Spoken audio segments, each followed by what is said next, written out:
working at Concordia. Pam, I just met, but I can tell you she's an overworker, food and performance and curation person. So what we'll do today is we'll do our best to leave time for questions so we can have a conversation. And so without further ado, Natalie, it's all yours. Am I able to? Yeah, as long as you hold it, you can move. But it has a... This one I should take? No, it's that one. Okay. Okay. So I'm just going to get this playing. Should I just a little bit because we're incoming? I'm going to look at the... Oh yeah, I can't see the slides here.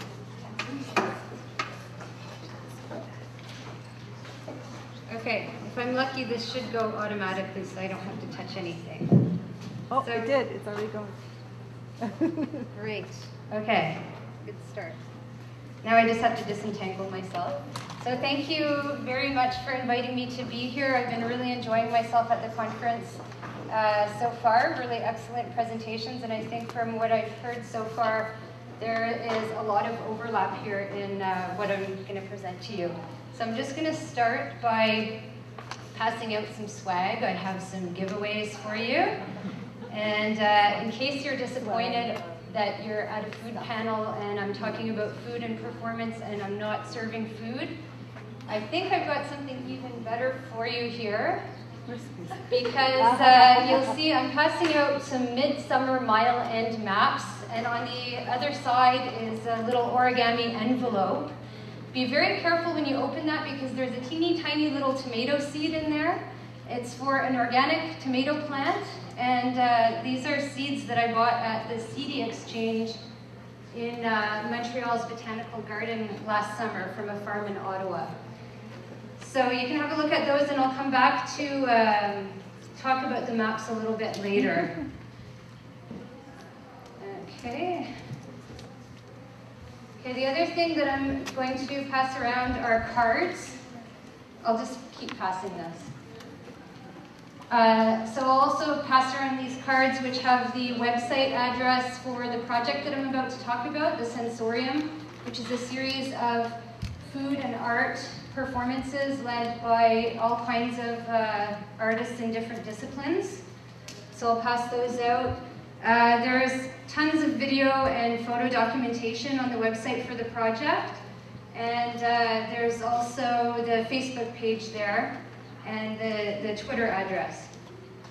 Okay, one last thing I'm passing around is a sign-up sheet for the mailing list. So in case you want to get invitations to these performances, you can put your information down there. Oh, maybe I should start already.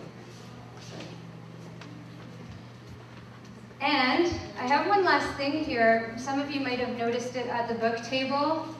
It's a limited edition, signed and numbered catalog with selections from performances in the second and third year of this project. And in the center, you've got some tear-out postcards. So those are on sale at the book table for $10 each. But if you like the Sensorium on Facebook, you can come and see me and I'll give you a catalog for free. So you can think about all of these gestures as acts of generosity, or you might think about them as shameless self-promotion. Come over here. But I would encourage you to think about these gestures both ways because it points to some of the problems with assessing participation, which is what I'd like to encourage you to think about during this presentation. So if I can count the number of likes on Facebook, number of people signed up to the mailing list, this is a way of assessing participation in a quantitative way. And of course, it's something that funders care about. And if I can continue to get funding, it means that I can continue to offer performance art events for free, or at least highly subsidized events, making them accessible for very broad audiences. But that's a quantitative way of thinking about participation. So while I'm introducing the project to you, think about this question of participation and how we might assess it, and maybe that's something we can come back to in questions. So there was a presentation yesterday that talked about the differences between curating and dramaturgy. And I think about my role in this project as both curatorial and dramaturgical. And I don't know that I choose one or the other because I come from a visual art background. But as you'll see, there are a lot of theatrical practices in here. And the way that I think of curatorial dramaturgy is as a kind of process of mobilizing assemblages of humans and non-humans, or human and non-human bodies. So that's an idea I'm interested in as well. I don't know if this slide has already passed, but just to give this a little bit of context before I launch into talking about the project in a more substantial way. There's a quote here by a scholar called Shannon Jackson, who comes from performance studies. And in that quote, she talks about a way of assessing participation and making publics that takes into account the fact that any work, any social work, any aesthetic work, if you come at it from the perspective of theater, it's a way of thinking about collaboration and the fact that any work is a collaboration of multiple actors and actants. And this is the way I like to think about the project. She uses this metaphor of the prop coming, of course, from theater. And she argues that a good way of assessing participation in the making of publics is to look at the ways in which they reveal their support structures. So I encourage you to think about that too as we look at this project. So just to give you an overview, I started the Sensorium in 2011, so it's been 3 years now. The project has featured about 14 performance art events in and around Montreal so far. These events all involve eating. They're very visceral, and one of the reasons for that is because I find it's a way to engage multiple publics and bring people together that might not ever interact otherwise, that might not engage in performance art otherwise. And the projects happen not usually in institutions, but outside of institutions, often in the streets. The project has done everything from offer a human cheese tasting in a bar to take people out on a bus that was transformed into a mobile installation space out to a modern dairy farm to show people how a modern dairy farm functions.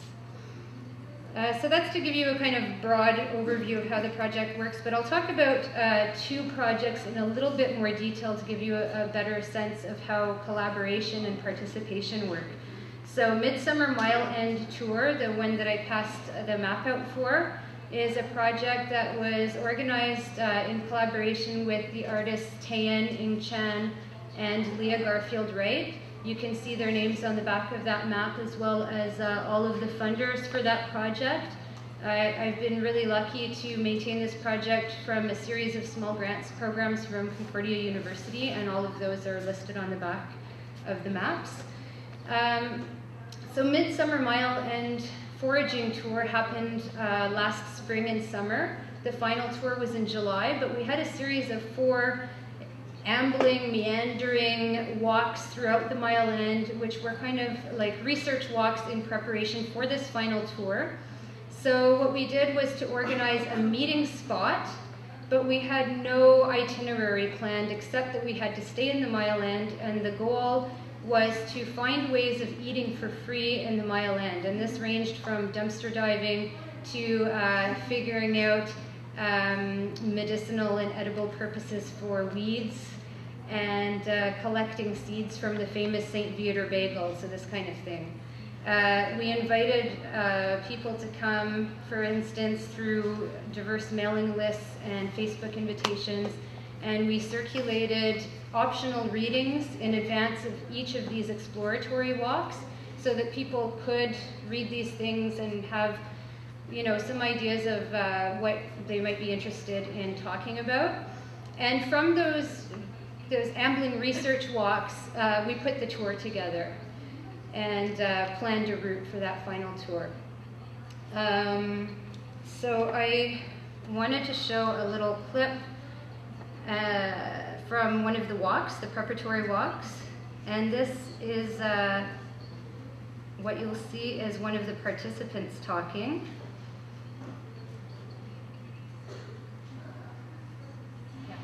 For today, we've done a variety of reading on freeganism, basically looking at a website on freeganism with diverse authorship. And today we want to set out for a walk talking about the concepts that are up there, and we're heading towards the community gardens. And while we do that, we also would like to stop at different markets and we'll have a look at them, I guess, from a dumpster diver's perspective. Could you say a couple of words about what freeganism is? Well, freeganism sounds a bit like veganism.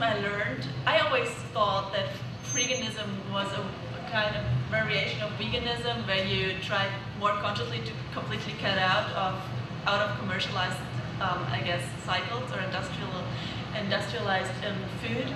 I think it is very much a critique of something like ethical consumption, which is still, again, a very capitalist way of getting people food. And, well, I guess a lot about freeing food, finding food, foraging food, and also other things that one might need, and with an outlook on sharing, making stuff on your own. Okay, so the video continues there. This is all on the project website. And you can hear some of the other participants talking about their views on freeganism and guerrilla gardening and this kind of thing. So we're looking at what plants grow. Start that in a second.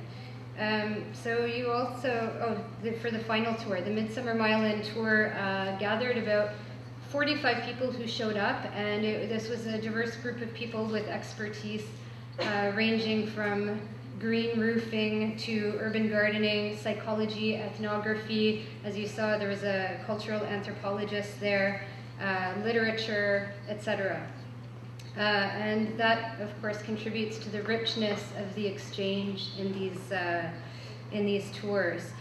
For example, during the final tour, a debate broke out about land toxicity and the safeness of eating plants that grow in urban spaces. And I won't show that because of the time, but if you're interested in looking at it, that's in the final tour, which is also up on the project website. One last thing I'll just mention about Midsummer Mile In Foraging Tour, the map that was passed out to you is also being circulated in another way right now. So there's a project called Distributo here in Montreal, which distributes miniature artworks for $2 a piece, and you can get those in former cigarette machines in different bars around the city. So the modes of circulation are another way of thinking about participation as well, and how these objects act in the performance. Okay, so I'll briefly describe one other performance that happened last year called Hunter, Gatherer, Purveyor. This was a tour along the Lachine Canal led by two artists, Eric Moscapetis and Mia Rushton, both based in Calgary. And they led a group of 30 to 40 participants on a tour pushing a mobile popsicle cart, and they were gathering local greens with participants.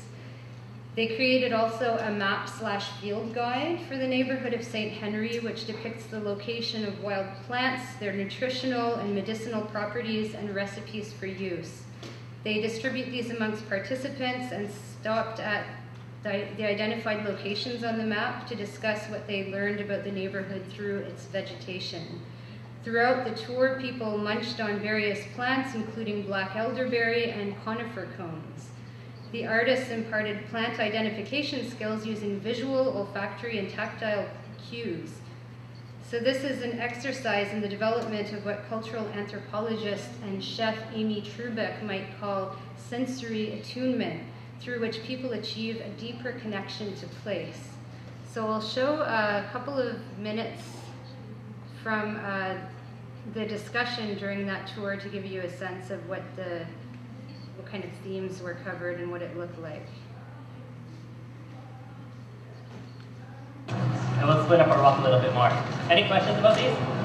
They're really great. And did you tell them only the female trees do it? So the interesting thing about the juniper is that only the female trees will produce the berries or seed pods. Not every tree. So anyone want this one? Champon? Just bite on it. It's good. Anyone else want one to try? Rob?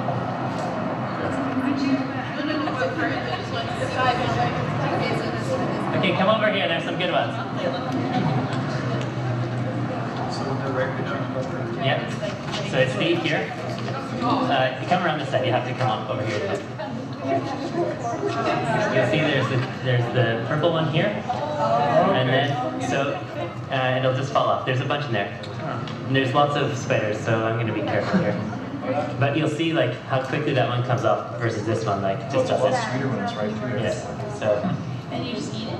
Yeah, just like I wouldn't swallow it, just bite on it and kind of suck on it a bit.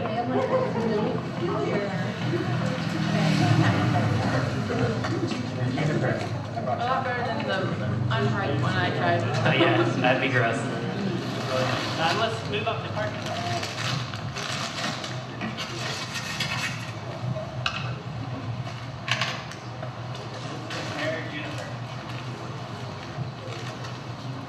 Same process as before. They'll slowly come out.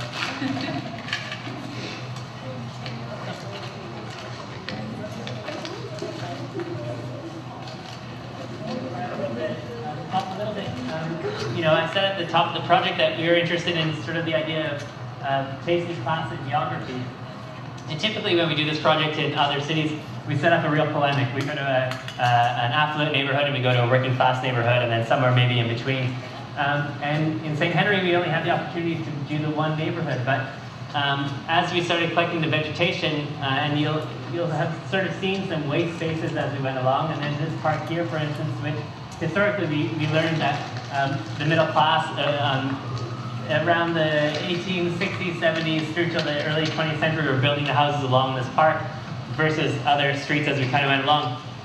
But whereas in other neighborhoods we tend to see vegetation in an affluent neighborhood that acts more as for cosmetic purposes, so to beautify the neighborhood. But the second thing that startled us when we started doing more of this research was that oftentimes in those neighborhoods that vegetation is also a security device. So you would have rose bushes, for instance, under low-lying windows so you couldn't climb into them, trees blocking views, hedges, again, blocking the view of an entire house, these kinds of things. And also, in other cities, not necessarily here, you had the houses set back a lot further, and you had vegetation in affluent neighborhoods. The houses are set back, and you have tons of vegetation, kind of keeping people away. This idea of look, but don't come too close. And in working class neighborhoods, we tended to find that the vegetation there was far more practical, actually, and utilitarian. It was a place where people actually were growing food to eat as part of their daily lives. Here, what happens is, and I think that there's an interesting collision that's taking place. So, for instance, the juniper, which is kind of a beautifying, used as a cosmetic plant, oftentimes, even though it's got practical purposes, it's almost exclusively planted. No one plants it for the berries, right?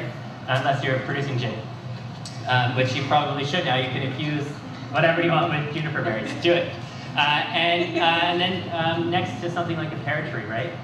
Which has a far more practical use, and both of those things exist in this neighborhood. And that's probably true elsewhere, but this has been the most stark visualization of that for us, how these things are kind of smashing together. Okay, so we'll just stop there, and I'll end with this. The provocation in this performance, I think, happens largely through taste. The transformation of plants into forms that can be consumed through the digestive system is crucial to the aesthetic appraisal of this performance. Plants during this tour are directly ingested or gathered to take home, so that the natural cultural hybrids known as elderberries, rose hips, and juniper berries are important actants in making public here. The sensuality of the tastings is engaging, opening participants to conversations about land toxicity or gentrification that might feel alienating if everyone were not sucking on popsicles. Thus, the tasting and discussion are mutually inflected. Distributed to participants in neon green, orange, and pink plastic sheaths, the frozen pops must be grasped in both hands and held until they warm enough to be dislodged from their casings. The flavors jar expectations of these usually sweet summer treats. The sumac is sour, the chicory bitter, but the initial aversion they evoke is quickly replaced with curiosity over the strangeness of the taste, which becomes engrossing, as you could see in the video. The artists transform abject weeds into objects of desire, creating uncanny encounters with these foreign substances which act in unpredictable ways on the taste buds. Listening to Moscapetis talk about tasting class and geography while licking a pear juniper popsicle creates an unhomely or uneasy sensation. The video documentation of the last stop on the tour depicts 20 to 30 participants absorbed in the activity of consuming their treats while Moscapetis describes the recipe. The popsicle is created from a combination of a working class utilitarian plant, the pear, and the middle class beautifying juniper. The combination of the two is used as a tasty strategy for facilitating a discussion about vegetation as a socio-spatial divider, while literally ingesting it. In this experience, the pleasure of consuming St. Henry both physically and symbolically is complicated through discussion. So I think I'll end there, and we can come back later if you have questions. Thank you.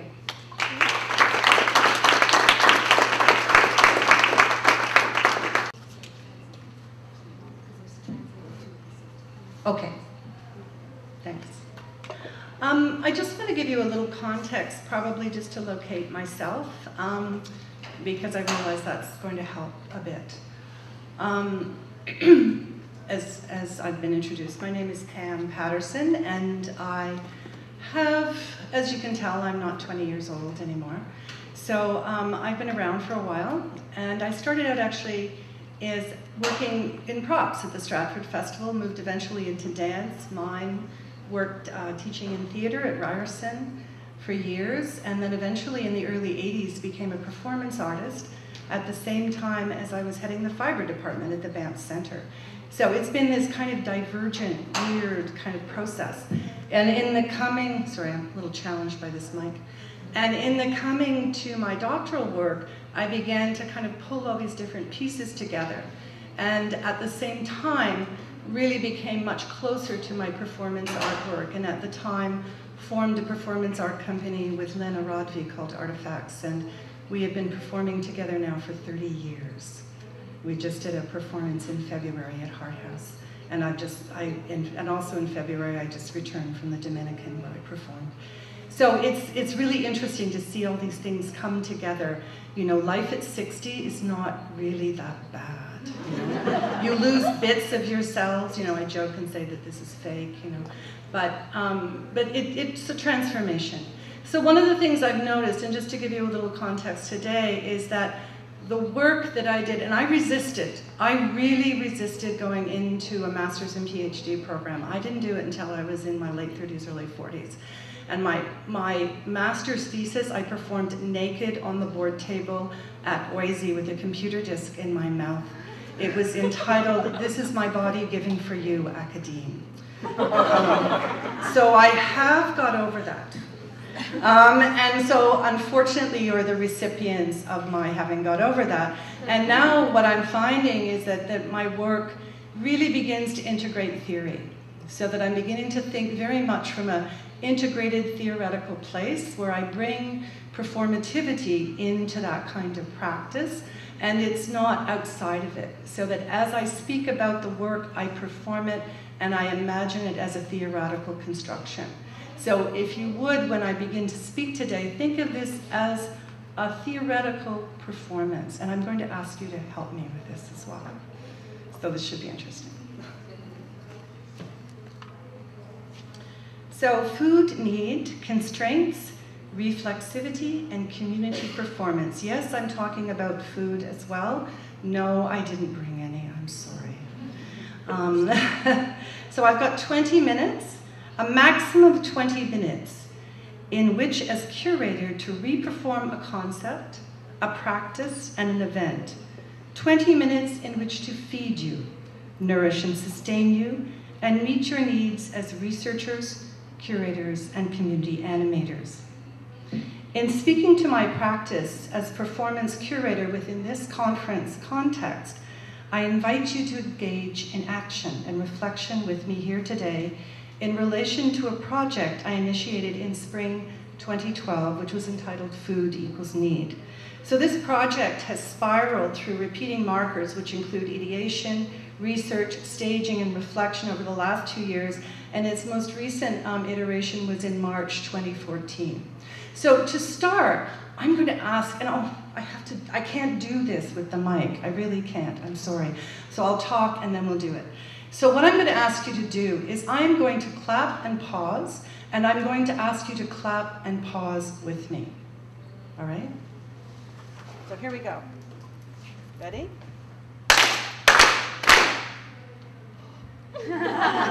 You're good!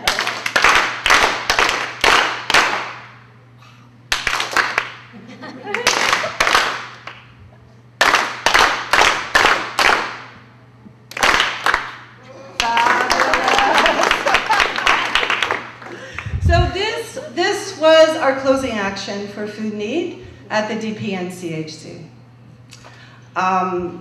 It would seem that this action, I'm going to try and do it this way.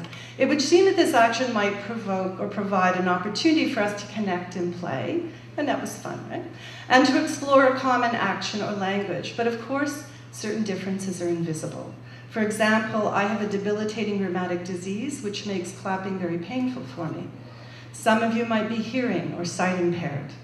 Some of you may resent or feel uncomfortable with group activities, though I suspect most of you are in theater and that's not the case.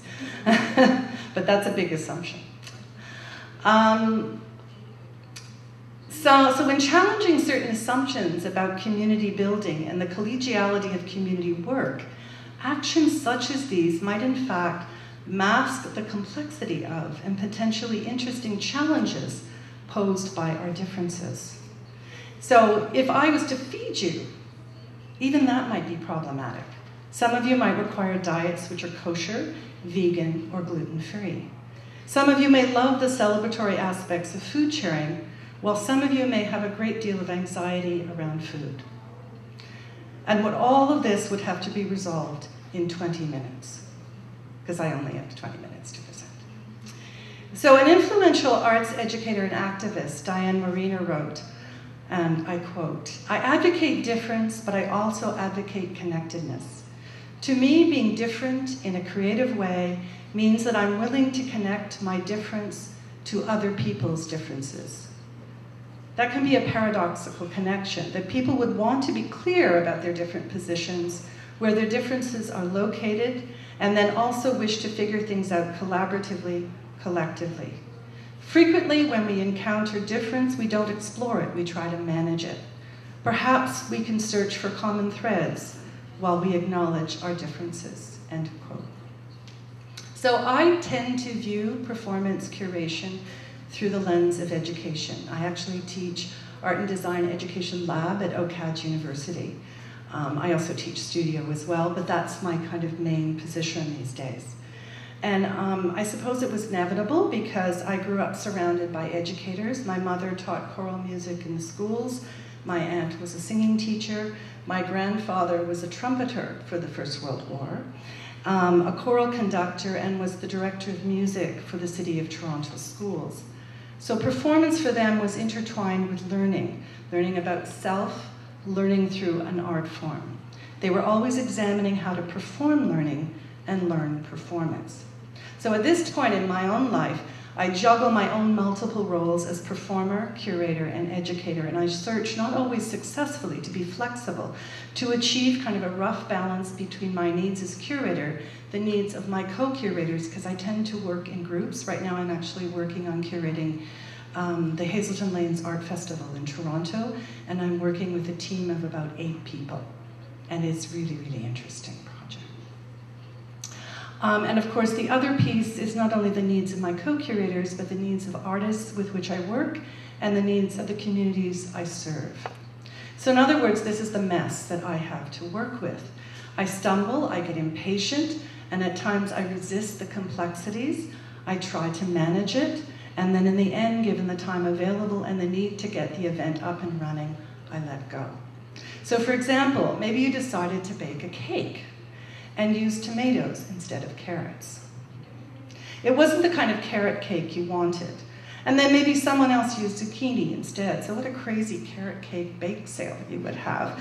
But each contributor would come away from the event with unique memories and experiences. So the different ways for me to think then about performance. Performance as a community activity offers opportunity for collective doing interpreting. Performance as curated but unpredictable event challenges both our risk-taking skills and our desire for and faith in collective stability. Performance as a series of multiple activities and events enables us to reflect and say, okay, we tried this out, what the hell happened? So while objects can stand apart from their makers, performances collectively curated and realized cannot always do so. In the doing, the boundaries between performers, curators, and audience can become blurred, and each participant can then share in exploring the delights, the differences, and the disasters. So community, I'm talking here about community collaboratively curated as well as performed, okay? So community shared performance events can then become transpersonal learning opportunities for collective reflection. So in the case where I've been working, collective reflection can happen daily during the event and after the event. So building momentum, these reflections can facilitate spiraling the event on into new iterations with different performers and communities. I'm going to talk about how this project, in fact, did that. So each new event then honors collective learning and potentially destabilizes curatorial prescriptions. So what seems to be promoted as integral to community performance curation is the necessity for community building, an emphasis on relationships, social structuring, and cultural animation. But we can all wallow in this process and kind of get mired in issues. It's like teaching adult education, you know, the process becomes really important. So planning and mounting a performance event adds a time constraint which both limits and charges us. We all know, for those of you who are involved in theater and performance, that at 7 o'clock on Sunday night, it has to go up. Unless you're working with Lena. I remember once we were, this is a bit of an aside, but I remember once we were, this was back in the late 80s, and we were doing a performance at the Hamilton Artists Inc. It was 8:15, the performance was to start at 8, people were breaking downstairs. Lena was over by the wall with an eraser, just working on something on the wall, and I said, Lena, they're waiting. And Lena said, I just have to get this right. And I said, Lena, we haven't even done a rehearsal yet. We have to do this now, right? So Lena, needless to say, comes from the visual arts, and I came from theater. So anyway, that was my beginning of negotiating time constraints. Okay. So planning and mounting a performance event, as I mentioned, can add a time constraint, which both limits and charges us. So having to work to a launch date, and Lena's getting much better at this, can build in a sense of urgency and of consequence. They may go home, Lena. We need to get on with it, perform in response to the moment, and be responsive to each other and responsible to the project. We need to trust in our commitment to a productive use of time. I'm not being whiny here, really, I'm not. All right, so let's talk about Food Theme. It was a collaborative community performance enacted between WI Projects. So I direct a program called WI Projects through the Centre for Women's Studies at the Ontario Institute for Studies in Education. We're an associated program. I do this so that I can apply for external funding, because internal funding does really not exist anymore. And as of the end of April, I'm not sure the centre will exist anymore. So this might be my swan song. And so it was performed between the WI Projects, and we tend to work at outreach. So this was with the Davenport Perth Neighborhood, Community and Health Center, DPN-CHC. So various food narratives were performed, a formal workshop at a university. Oops, we went the wrong way. Let's go. An evening gathering in a home kitchen, a day of bread baking in the community center kitchen, a day dancing with tea towels with Spanish seniors. That was Margaret Dragoo. And at the end of it, they said, "Are you coming back next week?" It was just wonderful. It was really wonderful. An afternoon communing with a chicken at the farmer's market. And the 3-day event culminated in a community potluck and performance evening where these various activities reformed in performance and celebration. Each event acted as a map or metaphor for food and our complex relation to it, reflecting our needs, wants, anxieties, and pleasures. I should mention, one of the things that we were involved in while we were beginning this project, we were working with Stop 103, and one of the things they said to us, be very careful when you give out food, because there's an enormous amount of food anxiety in people who do not have access to food. So this became sort of the beginning place for a lot of our discussions, and also had a huge influence on how a lot of the projects developed and how the sort of sharing of food also developed. Oh yes. So as I said, each event acted then as a metaphor for food and our relationship. So group reflection happened during and following the daily events, as did curatorial debriefing. So food need was compressed into 3 days of rehearsal, performance, and community engagement. So Lena and I, as co-curators, for example, performed a new work on the last day that was created in response to the performances and events on the 3 preceding days. So we actually came up with a piece, literally while we were working. So this time constraint both restricted and enabled us all. So in complexity theory, note Davis and Sumara, constraints enable participants to engage in structured conditions that help determine the balance between sources of coherence that allow for a focus of purpose and identity, and sources of disruption and randomness that compel participants to constantly adjust and adapt. Time as a limiting factor enabled artists, curators, and community members to quickly work through problems, tension, and even fatigue. And so reflexivity became crucial. So we added it as a critical tool, we improvised, we amplified experiences and altered the environment and our expectation. This created a strategy which interrupted patterned or habitual ways of knowing and created new potentials for exchange. So Food Need was actually curated by a 3-person collective. There was myself, Trisha Lamy, and Lena Rodvi. Both Trisha and I work full-time as teachers and academics, as well as artists, and Lena is an artist. So I took the lead as the program project director. I chose the artists in consultation with the others. I wrote the grants. Yes, I am. I'm an overwork achiever. Yes. I wrote the grants. Oh my God, I did a lot of the initial kind of work, establishing a rapport with the DPNC, and negotiated that whole working collaboration. So over the year preceding the November event, various conversations emerged among the curators, with the artists, and with our various community contacts. I mentioned Stop 103. There was also Arts for All at the DPN-CHC and the Dufferin Grove Park Community Group. So we became a loosely formed social collective, more delicately nuanced in our observations of process and of each other as we focused on the project at hand. So we made decisions on space use as we discussed food anxiety. So one artist, for example, totally changed the focus of her performance. She was originally going to share warm potatoes that would be baked in the Stop 103 bake oven behind the DPN-CHC. So she decided she wanted to address personal issues around food and death. So she wanted to change the venue, and so she ended up at Dufferin Grove Park. We accommodated it, we changed it.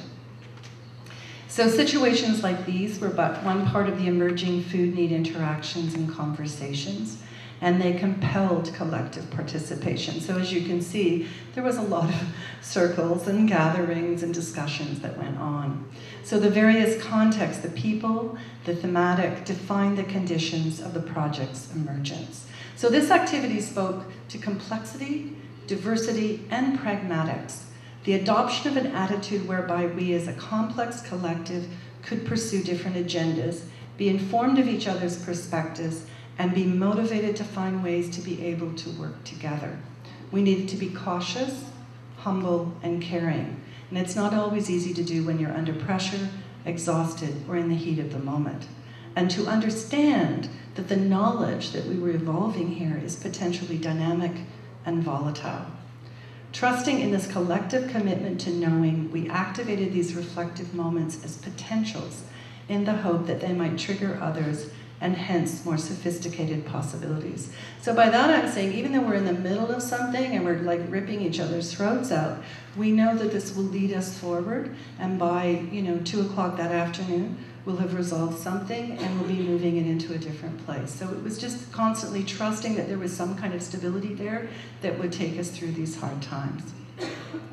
So following on that first event, I facilitated a second iteration with a larger curatorial grouping within OCAD University. So this collective included students, staff, faculty from design and art, community activists, and WIA projects interns. So we screened Food Equals Need, a film by Diana Peryuska. It was from the footage she took of performances and conversations from the DPCNCH event. And then we engaged in discussion with a panel composed of education, community, and food activists, mounted an exhibition, and held a food party and workshop. And of course, at the time, we made free popcorn, and of course, OCAD students are always starving, so we got a great crowd for the popcorn. I'm going to play, actually, a trailer for the film, and as closing, a short DIY video that was made by one of the DPNCHC Food Need performance artists, Margaret Dragoo. And I think each of these just provides some interesting insights into the diverse perceptions and practices of the participating performance artists and how they spoke of their engagement with community and with this project. So this is the trailer. It's beautiful to be able to be in a group of individuals and do something that's very peaceful and quiet. It was an incredible experience. My thoughts started to go completely in different places than they were before. It seemed like a natural fit to come and eventually kind of create this space for women to, in a sense, self-educate. It's short.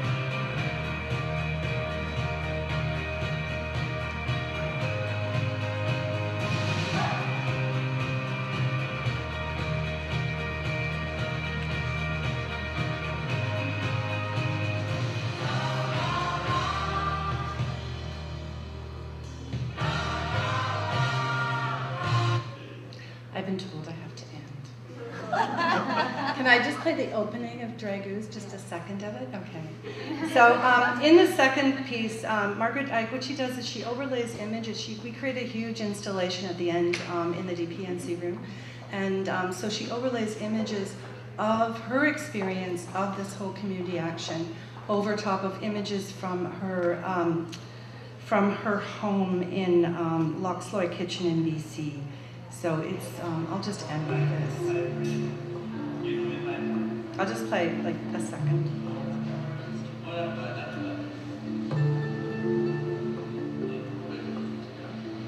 And actually, I'm just gonna read the end, and that'll be it. I normally don't go over, I got carried away, I'm sorry. Diversity cannot be assigned or legislated. It must be assumed to be present. Similarly, it's unlikely that diversity, even expressed, will be recognized in value if a task set for the collective is trivial. Internal diversity is outward-oriented in that it enables novel actions and possibilities in response to contextual dynamics. But we must also attend to the common ground of participants and assume that stability will be present. Diversity, commonality, interactions, and decentralized control. We can't control the structure and outcomes of the collective. It cannot be managed. That which unites us is our shared ideas, insights, projects, concepts, and understandings.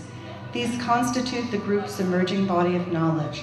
This knowledge is active and participatory and understood as informing future opportunities for expression and engagement and for creating sharing creations. That's it.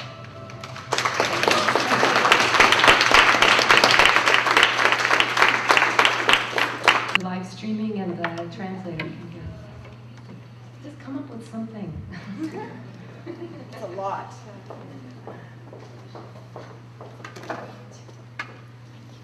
I'm going to ask you the same question I asked the keynote speakers who avoided sorry, I can't answering see my you with the question. light behind you.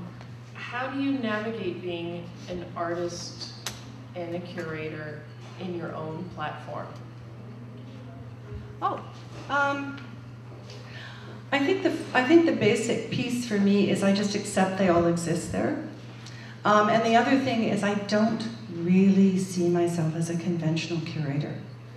It's interesting you say that because one of the things we were exploring a couple of years ago was looking at different curatorial models. So that I'm not in this sort of position of authority, i.e. I choose the work and then I negotiate this.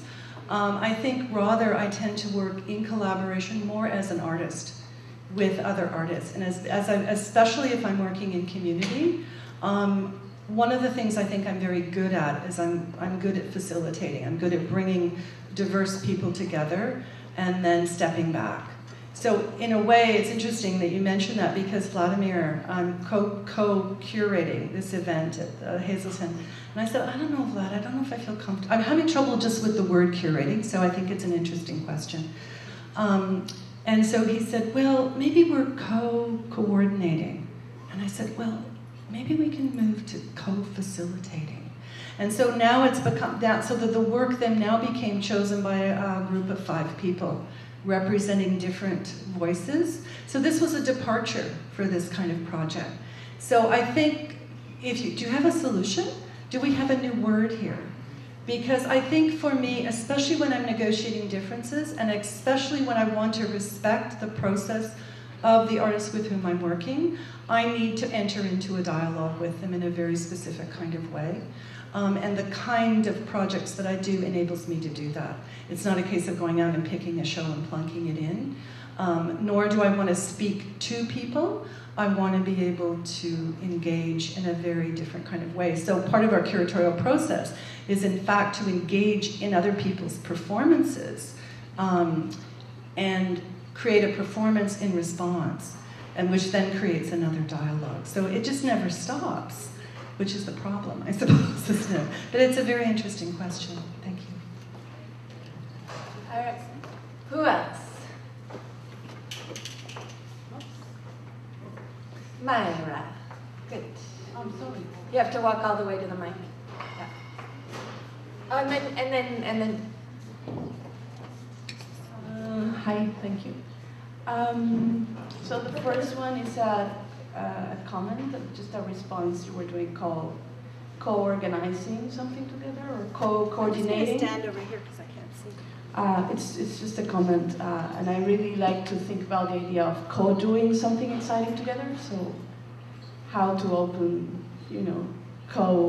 or just, we're doing this, but of course we are labeling it, and maybe in labeling it we are restricting some of the organic flows of what's going on, which sometimes is just like going for a coffee and getting excited about something and starting it. Can I comment on that? Actually, you're absolutely right. I think, and this is always the danger in academe, right? We're always constantly trying to find a model or a sort of a framework for it. And I remember I used to work with a group called the Bay Area Artists for Women's Art. And one of the things we always did was we always tried to resist definition. Could you, just so I can see it? Yeah. We always tried to resist definition. And so people would say, well, can you define yourself? And I said, well, we don't even have a filing cabinet. So it's really, we don't, right? And our meetings were like, oh, let's go to Timmy's and have a coffee. So even though this sounds quite sophisticated, really, it's not. But unfortunately, when you get into a situation where, like, for example, we just did a project with Hard House. So when you have to negotiate with an institution, there is that other piece where they want some kind of definition. So what I find is I also take on the role as mediator. So I sit between the collective and the institution and translate. So I become kind of this odd body that translates and protects. I protect the institution in a way from the craziness that we are because they don't understand it. And then I sort of protect the collective from the institution so that the collective has as much freedom to do what they want to do. So, but I think you're right, it's that constant tension between having to define and not wishing to define, because as soon as you do define, you're absolutely right, it does restrict. Yeah, I think that's a good comment. Yes. Did you have something? Thank you so much. That was very interesting. I was wondering, there is a whole bunch of political side to food in the world today, especially in the other side of the world. And maybe you can reflect on that. Yeah. As I'm talking about the using food in how do you call it, like merchant? That it's in the being dealt in the bourse, like in stock markets. That's, I mean, the whole issue of food and stock markets. Okay, it's a huge question, and I just showed a couple of examples of the various performances that I've been involved with through the sensorium. Each one is very, very different and deals with that question in different ways, but it's one of the reasons that I chose food as a medium in the first place, because I'm concerned about genetic modification of foods and accessibility to foods and food justice issues of all kinds. So I talked a little bit about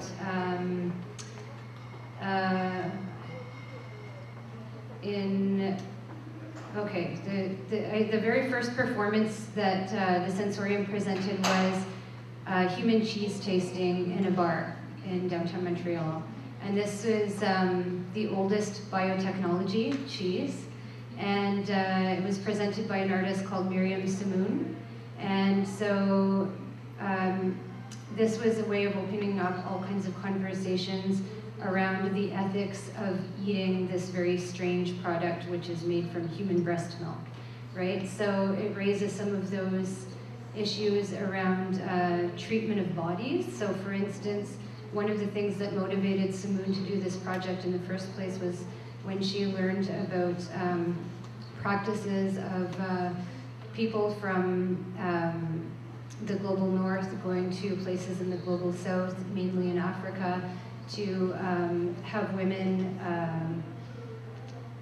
harvest babies for them, in a sense, and they're kept in a quarantined situation during that entire time, and it becomes a kind of, you might say, poverty tourism, where the people funding this kind of practice go and visit the women while they're in quarantine and so on. And so she was thinking about ways in which women's bodies are used for the benefit of others. And so if we imagined an economy such as producing cheese from human breast milk, we can start to think about what that would mean for the treatment of women's bodies, but then it also extends into questions around treatment of animals. So if we find it repulsive to think about consuming human cheese, why don't we have those same concerns around consuming cow cheese or goat cheese or other things that are everyday commonplace activities?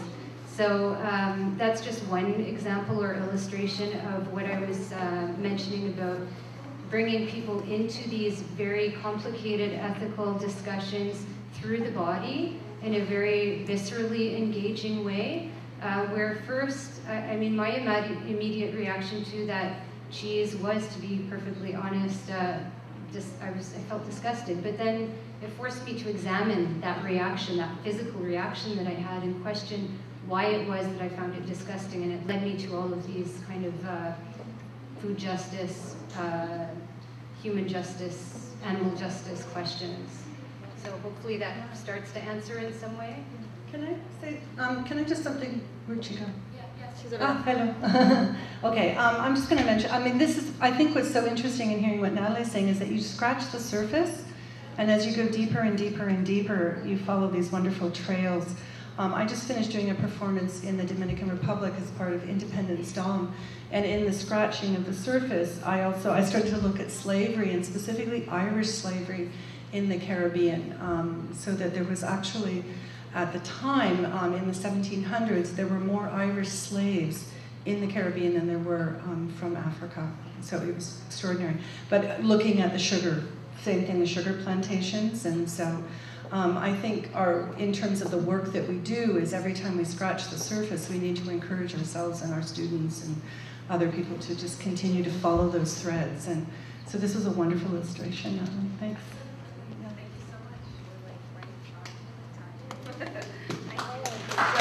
Thank you.